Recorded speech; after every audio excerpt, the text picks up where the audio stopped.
যেই দিন বাপ মরে সেই দিন রাতেও সন্তান যাই কান্দাকাটি করুক, রাত হইলেও ভাত ঠিকই খায়।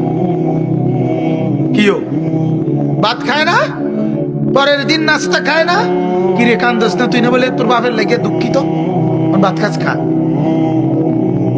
কথা বলেন না। এর নাম দুনিয়া। এর নাম কি? ধোকা। এটা ধোকা, এটা ধোকা, এটা ধোকা। হিসাব কেবল খানা, হিসাব কেবল বাবার ওয়াদা পালন করে নাই, বাবার ওসিয়ত পূরণ করে নাই, বাবার ঋণ আদায় করতে রাজি না, বাবার ওয়ারিসের সম্পত্তি, এই বাবার মৃত্যুর কারণে বোন সম্পত্তি পাবে, এটা দেয় না। এটি সব বাদ দাও, গরু জব করে ভাত খাবো, খানা বাপের লেগে খানা উদ্দা নামে না বাপের খানা, কিন্তু সবার পেটে পেটে খানা, ভাত তরকারি। কেন? কেন এটা আগে হবে? এটা আগে হবে কেন? ওয়ারিসের বন্টন হবে আগে।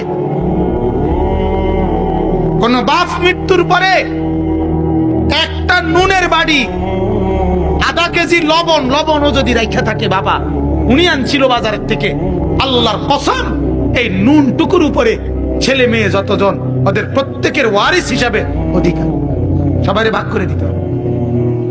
বুঝেন এটা মিয়া? বুঝেন তো না, ভাতের থালা বোঝেন। ওয়ারিস শুধু জমির উপরে হয় না, বাবার স্থাবর অস্থাবর সবকিছুর উপরে ওয়ারিস, একটা নুনের বাড়ির উপরে ওয়ারিস। আমরা এটা পালন করি, কথা বলেন না কেন? খানাটা হেতে হেতে বাপে মরছে, এতে ফুলাকা কান্দে, আর মানুষে গিয়ে কয় খানাটা কোন দিন করিবা? আরে বুঝছি তো, কান্দা তো আইয়ে বুঝছি আমারও, কিন্তু ফাঁকি দিয়ে কথাটা ভাঙ্গা লইলে ভালো ছিল না।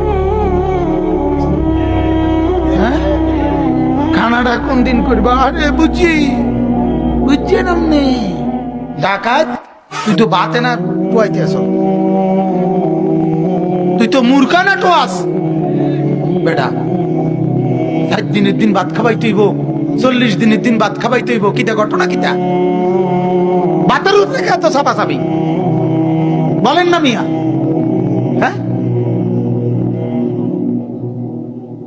এটা এটা এটা আজ যে বেঙ্গেল এটা এটা জানাজার মাঠে কইয়া নাও খানাটা কোন দিন করবা।